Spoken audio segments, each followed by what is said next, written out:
Assalamualaikum semuanya. Radikalisme di Indonesia seakan-akan tidak pernah benar-benar berakhir. Minggu 28 Maret 2021, peristiwa ledakan bom di depan Gereja Katedral Makassar membuat gempar masyarakat Indonesia. Tak mau berlama-lama, pihak kepolisian langsung melakukan penyelidikan dan berhasil menemukan fakta-fakta dari kejadian ini. Pagi itu semua terasa baik-baik saja. Sebelum ledakan terjadi, sekitar 100 orang mengikuti ibadah di gereja ini. Sebelum perayaan Pekan Suci jelang Paskah pada hari Minggu tersebut, pihak gereja katedral menghimbau umatnya untuk tidak membawa barang yang mencurigakan. Pagi itu 3 petugas gereja ditugaskan di depan gerbang untuk memeriksa tas yang dibawa oleh umat. Ledakan di Gereja Katedral Makassar terjadi pukul 10.28 pagi.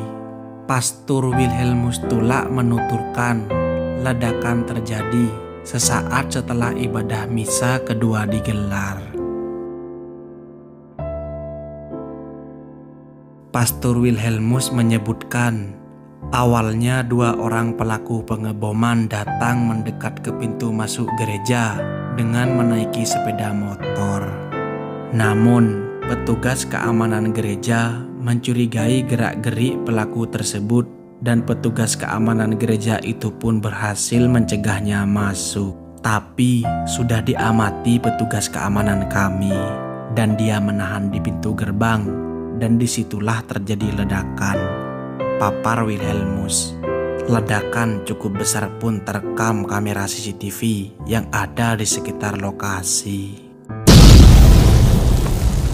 Ledakan tersebut memiliki daya ledak tinggi. Hal itu terlihat dari dampak yang ditimbulkan, seperti kerusakan pintu gerbang gereja dan kendaraan-kendaraan di sekitarnya, serta pecahnya kaca hotel di sekitar gereja. Karena berada cukup dekat, petugas keamanan yang menahan pelaku tersebut terkena sedikit serpihan ledakan.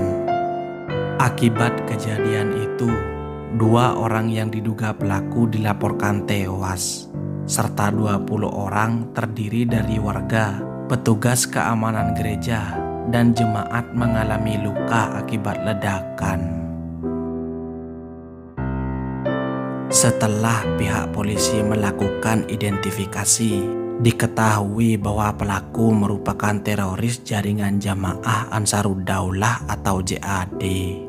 Mereka terafiliasi dengan teroris yang melakukan bunuh diri di Jolo, Filipina 3 tahun lalu.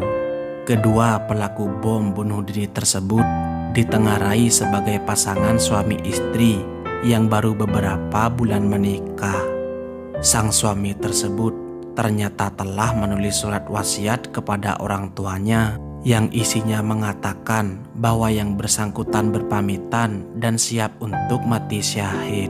Tak lama kemudian, pada Senin 29 Maret 2021 atau 1 hari setelah bom Makassar, polisi melakukan penggerebekan di Bekasi dan Condet, Jakarta Timur. Kepolisian Polda Metro Jaya menangkap setidaknya 4 terduga teroris. Laporan kepolisian juga menyebutkan mereka telah menggerebek 2 rumah milik terduga pelaku di 2 lokasi itu. Dan di antaranya menemukan 5 bom aktif yang siap digunakan. Saat Indonesia baru saja dikagetkan dengan bom bunuh diri di Gereja Katedral Makassar, berselang 3 hari pada 31 Maret, terjadi aksi teror di markas besar Polri yang dilakukan oleh seorang wanita berusia 25 tahun. Pelaku aksi teror tersebut tiba di Mabes Polri sekitar pukul 16.30.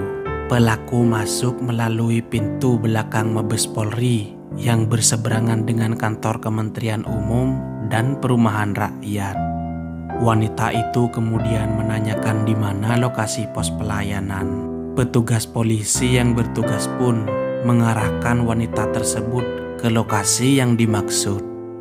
Usai berhasil masuk, wanita tersebut kemudian mengeluarkan senjata api dan menembak sebanyak 6 kali ke arah petugas yang berada di sekitar pos jaga.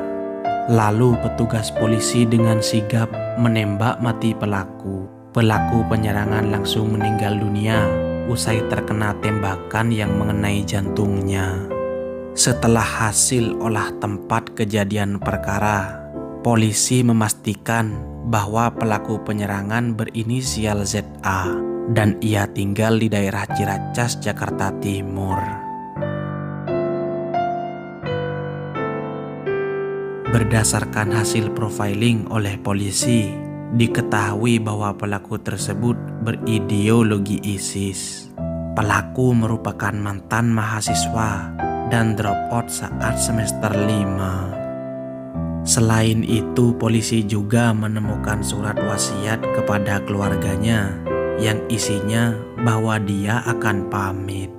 Setelah kejadian itu, Presiden Joko Widodo mengesalkan dan mengutuk aksi terorisme ini. Menko Polhukam Mahfud MD juga ikut geram. Dia mengatakan serangan di Makassar bukan merupakan bagian dari perjuangan dan tidak mewakili agama apapun. Terima kasih sudah menonton. Ciao, hasta luego.